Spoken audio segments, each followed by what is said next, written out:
Assalomu alaykum. O'tgan darsda biz demak mana buni avtobus, ya'ni high tech stildagi avtobus bekatini chizuvdik. Buni birinchi qismida biz AutoCAD dasturida chizmasini chizib, modeling qismini ham yasab oldik. Endi buni 3D Max ga olib kirishni ko'rib chiqamiz. Buning uchun avval biz bularni sloylarga solib chiqishimiz kerak, ya'ni layers deb bo'limi bor. Mana bu yerda biz demak layers, ya'ni qatlamlar bo'limi. Bu yerda ochsak bizda hozir faqat nolovoy sloy bor, ya'ni hammasi bitta sloyda turibdi. Buning uchun bu yerdan layer proporsiyaga o'tamiz. Hop, bu yerdan mana yozamiz.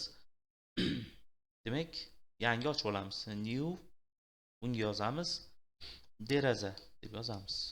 Deraza.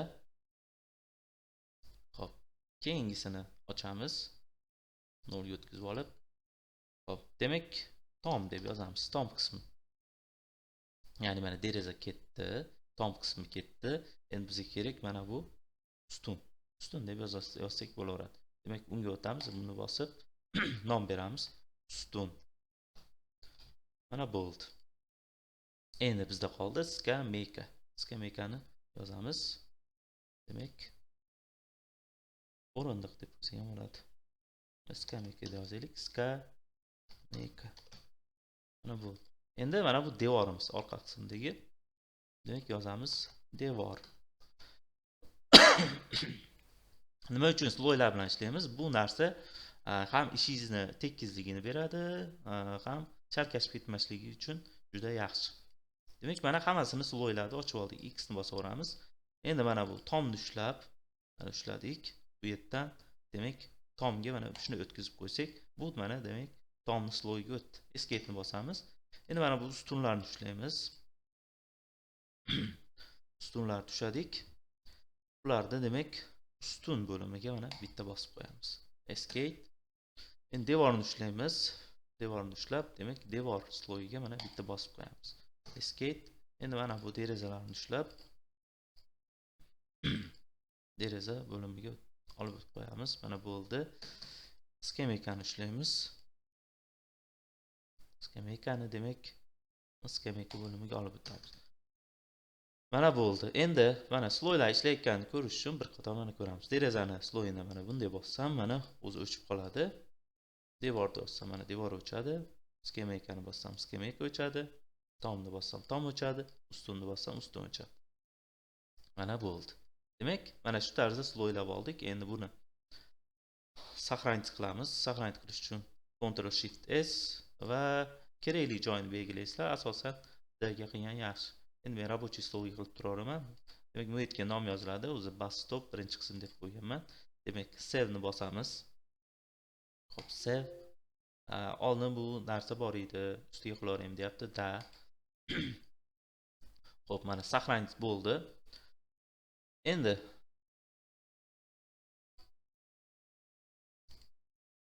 xo'p, zapis ketyapti. Max dasturini biz oldin ochib oluvdik. Mana Max dasturini ochib olamiz. Va mana bu yerdan o'tib. Xo'p, bundan oldin xo'p, customize bo'limidan unit setup mana bularni to'g'rilab olishimiz kerak. Metrik, millimeters joyida. Buni o'zi bitta to'g'rilab qo'ysanglar, har safar to'g'rilash shart emas. Bu shunchaki yangi boshlaganlar uchun bu eslatma. Demak, mana bu yerdan keyin kataylarimizni to'g'rilab olishimiz kerak. Bunga bosamiz, mishkani o'ngini home griddan, demak 1 10 100 qilib olamiz. Enter. Mana bo'ldi. Endi hozirgi obyektimizni olib kiramiz. Demak, buning uchun file, import va merge.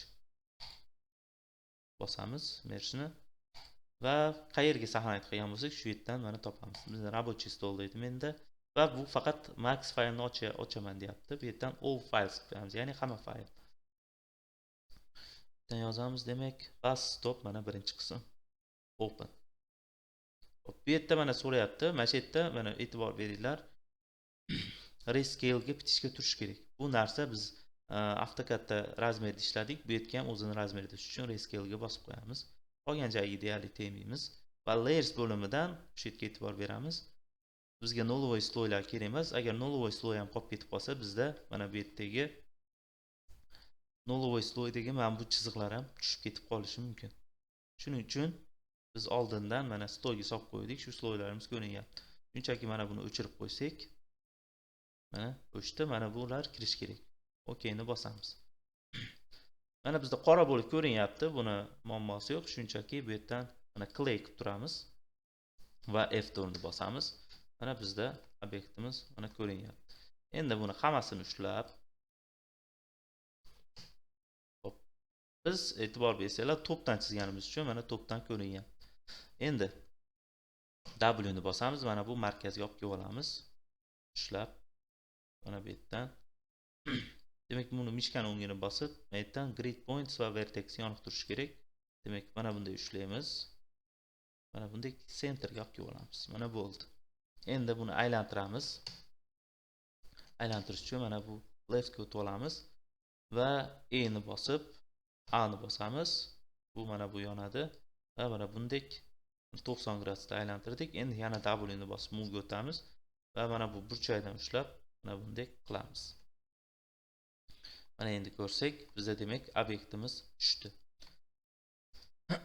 Endi bu yerda mana tushganda mana bunday holat bo'lib qolishi mumkin. Endi buni zarari yo'q. Chunki mana bunday tekis baribir o'qib bera olmaydi. Shu joylari bor. Demak, mana bo'ldi. Endi bularga rang beramiz. Xo'p. M tugmasini bosamiz, mishkani o'ngini bosib, Materials, General, Physical o'chiramiz. Hammasini belgilab, mana bunga bosib, shunday beramiz. Endi bizga rang ko'rinmayapti. Buni yana default shading ga o'tkazamiz. Mana bo'ldi. Bizga rang yoqiydi, shuning uchun buni rangini, kelinglar, chizig'ini rangini ushlab turib hammasini qora qilib qo'yamiz. Mana endi qora ko'rinyapti. Mana bo'ldi. Endi ranglar beramiz. M probel. Demak, buni oq qilamiz, kelinglar. Oq. Endi bundan kopiya olamiz, ushlab, Ctrl Shift ikkalasi bosib turamiz. Mana bunday qilsak, mana olindi. Monga yozamiz, ikki marta bosib, demak, tom deb yozamiz bunga.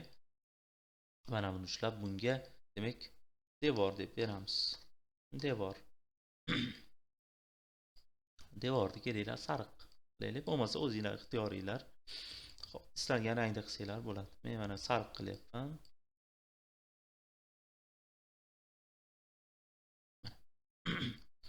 Sariq ushlab devorga beraman va bundan bitta olamiz. Qora qilamiz endi. Sal qoraroq. Bunga yozaman, ustun deb yozaman. Ustun bo'ldi. Mana hammasining nomi chiqyapti mana. Devor, ustun, tom. Endi mana ustunga ushlab, e'tibor bersanglar mana slowga solganimizni shu tarafi yaxshi. Hammasi mana bitta ushaladi. Ustun. Mana ustunga qora berildi. Endi derazaga beramiz. Derazaga ham hozircha qora berib qo'yaylik. Keyin buni to'g'rilaymiz. Endi mana bu yerda skameyka. Skameykaga beramiz. Ctrl Shift yana. Demak, skameyka. Buni kelinglar, yashil qilaylik. Buni yana o'zingizlar ko'rishinglar mumkin. Men yashil. Endi mana buni oynalarni ajratib chiqishimiz kerak. Buning uchun mana bunga o'tamiz. Modify ga o'tib, element va mana bu yerdan detachni bosamiz. Mana. Demak, bizda mana oyna alohida bo'ldi. Endi oynaga material tayyorlaymiz. Hop. Shuna bosib, demak, buni beramiz. Mana oq berib turamiz. Bu yerdan demak beramiz.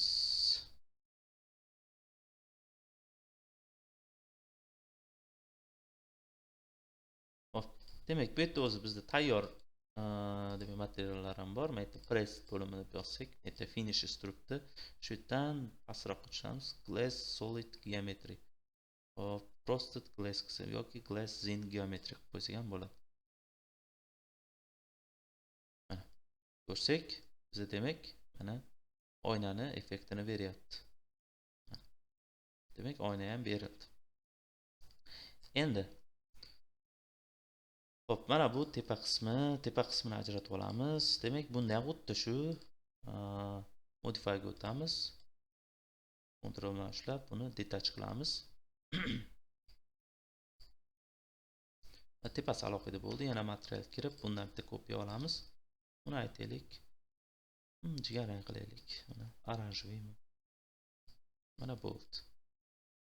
Mana shu tarzda mana ranglarni berdik. Endi bu yerdan mana buni ozgina orqaga qaytarishimiz kerak. Chunki bizda chizmamizda qaysi holatda edi? Mana ozgina orqaga 60 sm orqaga qaytgan edi. Demak, shuni chiqarish uchun bu yerda biz buni ushladik, modify listdan. Demak, ff2 ni beramiz. Endi bu yerda control points va ikkita mana bu nuqtasini ushlab, Ctrl bilan ushladik. Buni 0 ga keltirib olamiz, move'damiz. Y o'qi bo'yicha mana 60 suramiz. 600. Mana ko'rsak, mana egri holatda chiqdi. Endi bunga mayetga ozgina effekt qo'shamiz. Buning uchun bunga modify listdan edit poly beramiz.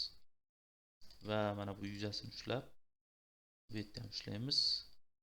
Insert katachasiga bosamiz. Mana shu shaklda mana beramiz. Demak, 30 bersak ham bo'ladi.